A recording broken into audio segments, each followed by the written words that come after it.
في مشاكل ما بين الشناوي ومصطفى شوبير، مين اساسي ومين احتياطي؟ النهارده في كلام طبعا انه الشناوي هيلعب ماتش المصري، وكلام على انه اصلا مصطفى شوبير مصاب. ابو الواد طلع قال لك مصطفى شوبير جاهز لماتش المصري عادي جدا مش حاجه. انت بتعمل ايه بقى كاداره؟ بتلاعب لعيب عشان يروح منتخب مصر، لان انت لو قعدت الشناوي، حسام حسن لو خد الشناوي وقال له 4 5 ماتشات ما بيلعبش، طب انت واخده ليه؟ الراجل ما بيلعبش، خد بقى الناس اللي بتلعب. هو انت مش هتسيب لعيب بيلعب وتاخد لعيب اصلا ما بيلعبش، فانت لازم ايه؟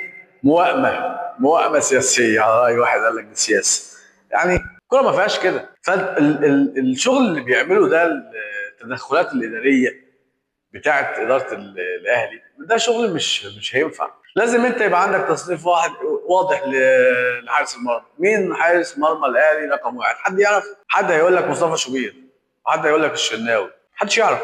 الماتش الجاي الشناوي هيقف غالبا. طيب هو ده ينفع؟ ودي مش مشكله؟ ودي مشكله. طول ما انت ما بتحلش المشاكل وبتحاول تمشيها بالحب، المشاكل مكمله معاك. مين مدرب نادي الاهلي الموسم الجديد، الموسم اللي جاي؟ حد يعرف؟ محدش يعرف. مصري ولا اجنبي؟ حد يعرف؟ محدش يعرف. الموسم بيخلص بقاله 5 6 ايام، اسبوع والموسم يخلص. طب مين السنه الجايه؟ تراب ماشي، مين بقى؟ طب مصري، طب اجنبي، حد يعرف؟ كله تكهنات.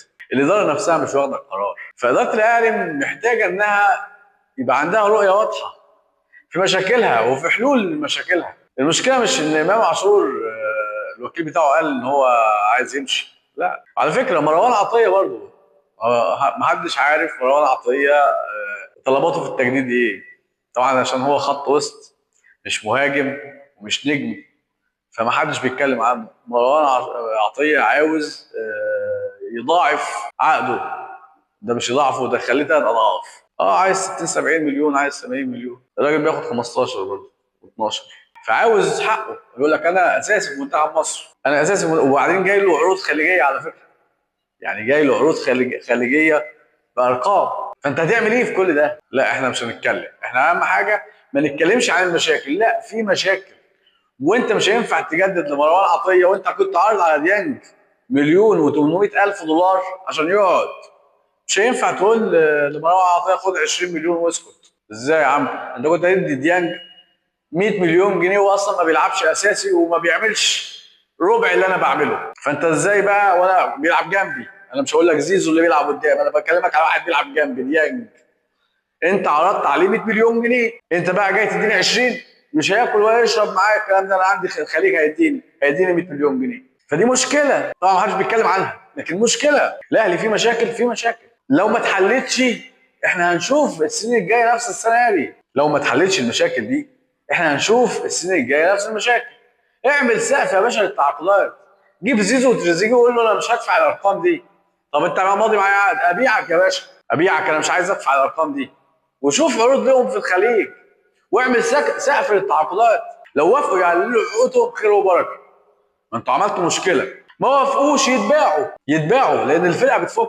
اصل هي انت هتبقى عليهم، ما اللي هيجي هيقول لك عايز زيهم. يعني انت لو انت مشكلتك في انت بتدعي ان هو امام عاشور، طب امام عاشور مشي اتباع، حصل اي حاجه، طب هتعمل ايه في الباقيين برضه هيقول لك نفس الكلام، عايزين فلوس، عايزين زي زيزو، عايزين زي تريزيجيه. ما تجيب الاثنين دول وتقعدهم وتقول لهم انا مش هينفع معايا الارقام دي وعايزين نصلح العقود دي. انا سقف تعاقدات وليكن 50 مليون جنيه، مش هدفع اكتر من كده. هو شاكب راكب 50 مليون جنيه بالاعلانات من غير الاعلانات كله كده. طب يا عم انا مش موافق، يا عم كتر خيرك ابيعك. ما توافقش، شوف له عرض خليجي وبيعه واخلص. هو عمل لك ايه السنه دي يعني؟ واعمل سقف تعاقدات وحل مشكله انت اللي صنعتها. ده الحل على فكره. لكن الاداره الحقيقه مش عايزه الحل ده. ليه؟ لان عايزه تجيب لعيبه ثانيه باسعار كبيره برضه. هي عايزه تجيب لسه لعيبه ثانيه باسعار كبيره. طب اللعيبه اللي عندك اللي انت اصلا محتاجها هتقول لك اديني زيهم. لا، نسلط عليهم السوشيال ميديا ونسلط عليهم الاعلام يشتمهم يمكن يتهتوا. لا مش هيتهتوا، دي فلوس ومصالح ومستقبل. فمشكله امام عاشور ومشكله مروان عطيه مكمله، بس يمكن مروان عطيه لانه ملوش في السوشيال ميديا فهادي شويه، ولا في تصريحات ولا في حاجه. لكن في مشاكل كبيره في الاهلي،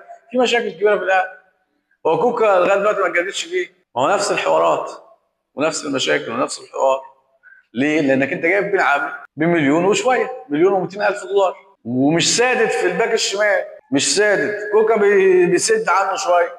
ما ينفعش تدي كوكا بقى ب 5 مليون جنيه ولا 10 مليون جنيه ولا، هيقول لك ما انا عاوز، او بيعني بقى انا عايز اطلع احترف زي حسام عبد المجيد كده، ما يعجبوش الرقم يقول لك انا عايز اطلع احترف. ما هي هتمشي كده. ففي مشاكل كتيره جدا في الاهلي، ومش زي ما بيتقال في السوشيال ميديا كلها امام عاشور. مش امام عاشور بس على فكره اللعيبه مش عاجبها انه يبقى في ناس بتاخد 100 وفي ناس بتاخد 5 و6 و7 و8. مفيش كده، ما ينفعش. دي مشاكل المستعصيه في النادي الاهلي. وطبعا في ماتش اليوم السبت الزمالك واتحاد العاصمه، ده ماتش مصيري بالنسبه للزمالك.